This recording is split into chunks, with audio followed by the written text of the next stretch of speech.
क्या तेल की कीमतें अचानक बढ़ जाएगी? अब भी भारत बड़े हिस्से में तेल कहां से खरीद रहा है?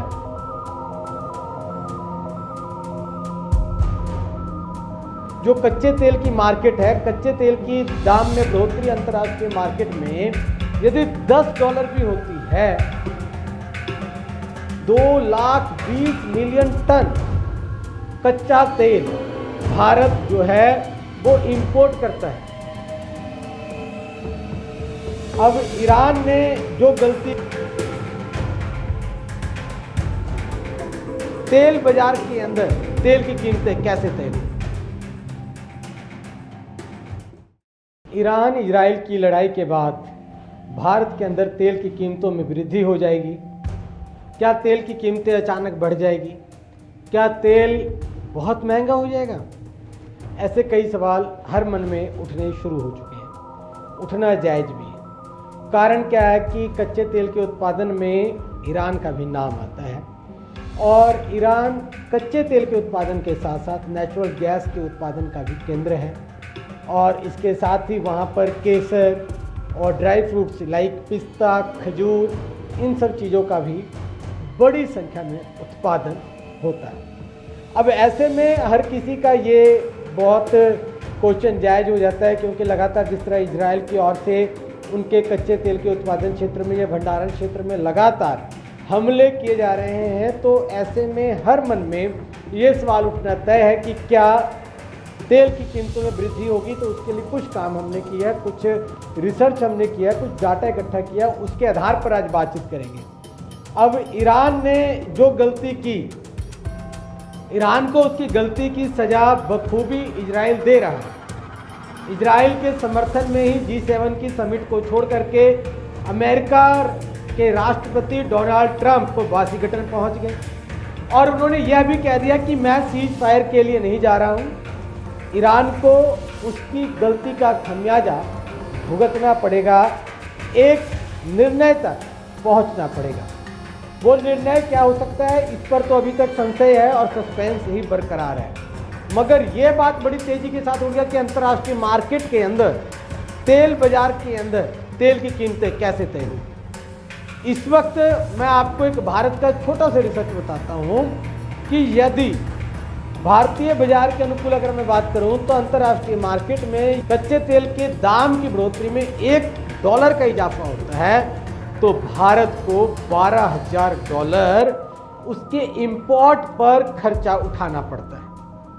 और यदि आप एक अंदाज़ा लगाइए कि अगर ये जो कच्चे तेल की मार्केट है, कच्चे तेल की दाम में बढ़ोतरी अंतर्राष्ट्रीय मार्केट में यदि $10 भी होती है तो ये 1,20,000 करोड़ रुपए इंपोर्ट ड्यूटी पर पहुंच सकती है, जिसका सीधा सीधा असर देश के बजट के ऊपर पड़ेगा।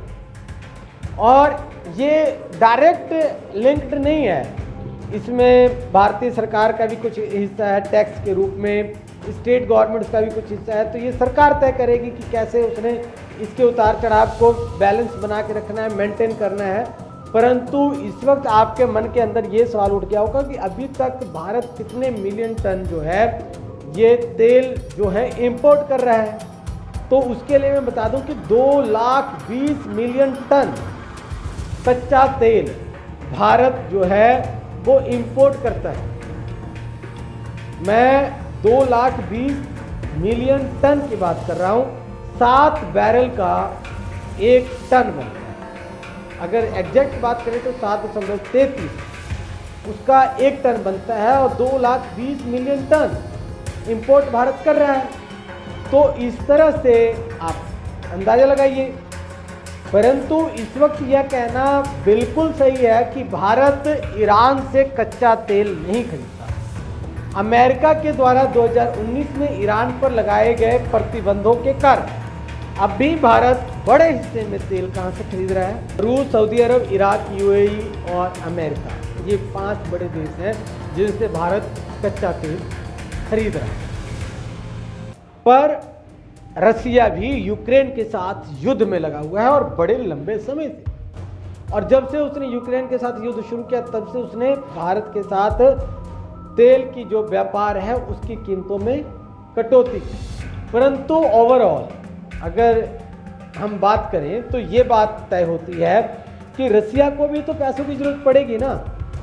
तो अंतर्राष्ट्रीय मार्केट में उतार चढ़ाव को देखते हुए अनिश्चितताओं का दौर जो है वो भारत में भी बना रहेगा। परंतु अगर हम तेल अर्थशास्त्र की बात करें, जो कि ऑयल रिफाइनरी के अर्थशास्त्री हैं, उनकी अगर बात करें तो उनका कहना है कि भारत तो इस वक्त बहुत सुरक्षित माहौल में है तेल की कीमतों के मध्य, परंतु अंतर्राष्ट्रीय मार्केट यानी विश्व सुरक्षित मार्केट में नहीं है तेल की कीमतों को लेकर के। अब यहाँ पर यह जानना आपके लिए, हमारे लिए बहुत ज़रूरी है कि जो तेल आप अपनी गाड़ी में भरवाते हैं वो रिफाइंड होकर के आपके पेट्रोल पंप तक पहुँचती है, वो रिफाइंड होकर स्टोर सेंटर तक पहुँचती है। तो जहाँ भंडारण हो रहा है, जहाँ इसको रखा जा रहा है, वो रिफाइंड करके वहाँ तक पहुँचाते हैं। रिफाइनरी के दौरान भी इसकी काफ़ी जो कच्चे तेल की जो है वो करीबन 7% जो है वो खराब होती है। और भारत अपने कस्टमर्स के डिमांड के हिसाब से, यानी कंज्यूमर के डिमांड के हिसाब से 85% जो तेल है वो इंपोर्ट करता है। कितना? 85%। तो कहीं ना कहीं अंतर्राष्ट्रीय मार्केट में कच्चे तेल के उतार चढ़ाव का असर भारत के बाजार पे पड़ेगा। पर ये सब कुछ सरकार पर निर्भर करेगा कि सरकार के तेल की कीमतों को लेकर के क्या पॉलिसी तैयार करती है और किस तरह देश की जनता के साथ टाई अप करती है। तो इस वक्त आपके और हमारे घबराने की चिंता के लिए कोई ज़रूरत नहीं है, कोई ऐसी बात नहीं है कि हम घबराएं तेल की कीमतों को लेकर के या तेल को लेकर के। मगर इस युद्ध से कहीं ना कहीं विश्व को जहां नेचुरल गैसेस की लॉस होगी, वहीं जो कच्चे तेल के स्टोर की बात है या कच्चे तेल की जहां से आमद हो रही है, यानी निकाल रही है जहां से कच्चा तेल, इन सब चीज़ों का खतरा भी मंडराता रहेगा। अगर ईरान इस युद्ध में अपने आप को बड़ी क्षति से नहीं रोक पाएगा तो ईरान इजराइल की युद्ध पर भी लगातार नज़र बनाए रखेंगे। और ये देखना भी दिलचस्प होगा कि आखिरकार यह युद्ध कहां तक पहुंचता है और क्या इसका निष्कर्ष निकलता है। धन्यवाद।